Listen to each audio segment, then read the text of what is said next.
Vous êtes de plus en plus nombreux à nous suivre et à participer à l'évolution de la chaîne Afrique N24, et sincèrement nous tenions à vous en remercier. Nous lisons tous vos commentaires qui enrichissent le débat et vraiment nous vous demandons de nous soutenir, en aimant les vidéos pour une large diffusion, et pour continuer à avoir une ligne éditoriale indépendante, et vous proposer de nouvelles émissions toujours de plus en plus enrichissantes. Ne restons pas passifs, soyons actifs. Merci et à bientôt. La CEDEAO a très vite fait d'organiser des troupes, non content de l'embargo qu'elle a pu imposer au Niger, que ce soit surtout pour les produits pharmaceutiques. Elle s'est crue devoir de venir attaquer le Niger pour soi-disant replacer le président Bazoum sur son pouvoir. Ça vaut quand même que c'est une utopie. On ne peut pas, dans de telles circonstances, dire qu'il va falloir venir attaquer le Niger et replacer le président. Militairement, on sait que ce n'est pas possible. C'est du domaine du fantasme. Quand nous savons dans quelles conditions se trouve le président et qu'aujourd'hui, je ne sais pas si cette technologie existe pour pouvoir venir chercher le président Bazoum. Nous le disons haut et fort, à une seule condition. Si on force, peut-être c'est son cadavre qu'il faut chercher. Et si tel est l'objectif, peut-être que l'attaque pourrait être justifiée. Et si ce n'est pas le cas, je ne vois pas dans quelles conditions on pourrait revenir essayer de replacer le président Bazoum en selle. Donc, nous appelons à ce qu'on aille de l'avant, qu'on s'assoie, qu'on discute, que vous nous écoutiez, qu'on trouve les justificatifs, qu'on vous explique les raisons, pourquoi c'est arrivé, comment c'est arrivé et comment nous pensons nous en sortir.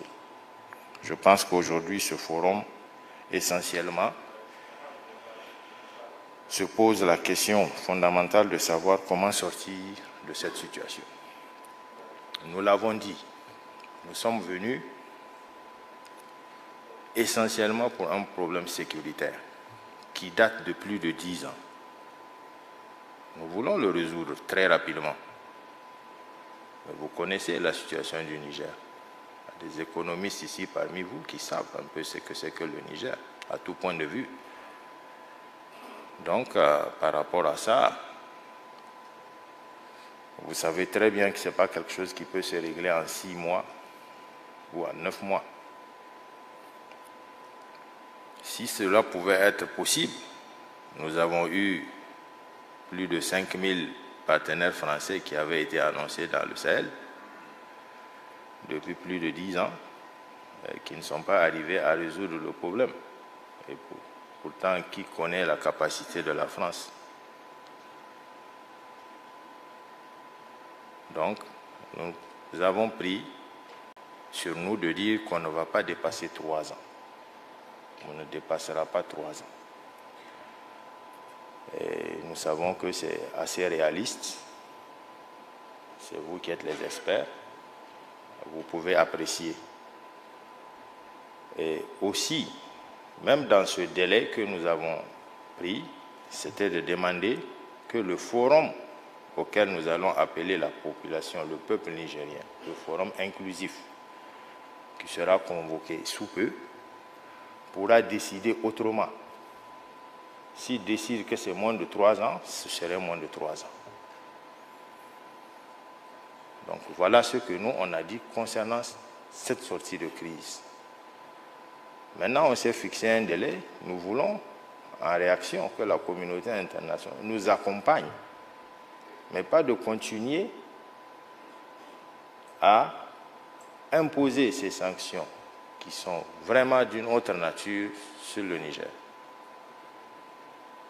Imaginez un pays enclavé, un pays qui ne dispose pratiquement pas de grandes industries manufacturières. Même les produits pharmaceutiques sont obligés. On est obligé de les commander ailleurs. Et malheureusement, tout ceci ne vient pas par le canal habituel.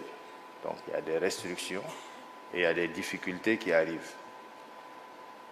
Et aujourd'hui, ces difficultés auxquelles nous sommes confrontés s'ajoutent à un problème d'électricité de tout le temps.